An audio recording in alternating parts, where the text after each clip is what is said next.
સ્વામી સામે દુષ્કર્મની એફઆઈઆર। વડોદરામાં સગીરાને ગિફ્ટ આપવાના બહાને બોલાવી બળજબરી કરી પીડિતાના જણાવ્યા મુજબ વોટ્સએપ ગ્રુપમાં ન્યૂ વિડીયો કોલ કરાવતા વડોદરાના વાડી વિસ્તારમાં આવેલા વડતાલ તાંબાના સ્વામિનારાયણ મંદિરના કોઠારી સ્વામી અને હાલ વડતાલ ખાતે રહેતા જગતપાવન સ્વામી સહિત 3 સ્વામી સામે દુષ્કર્મની ફરિયાદ નોંધાઈ છે।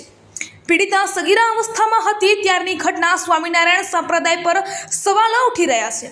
વડોદરાના વાડી સ્થિત વડતાલ સ્વામિનારાયણ સંપ્રદાયના જગતપાવન સ્વામી વિરુદ્ધ દુષ્કર્મની ફરિયાદ નોંધવામાં આવતા ભક્તો તેમજ સંતોમાં ચર્ચાનો વિષય બની ગયો છે। ત્યારે હવે આ મામલાને વધુ વેગ આપતો એક સ્વામીનો અશ્લીલ વિડીયો પણ સામે આવ્યો છે। 10 સપ્ટેમ્બરની છે 2016ની અને હું આજે ફરિયાદ કરવા આવી છું। જગતપાવન દાસ શાસ્ત્રી સામે ફરિયાદ કરવા આવી છું। વાડી સ્વામીના મંદિરમાં કોઠારી હતા। શું બનાવ બન્યો હતો તમારી સાથે? બળાત્કારનો।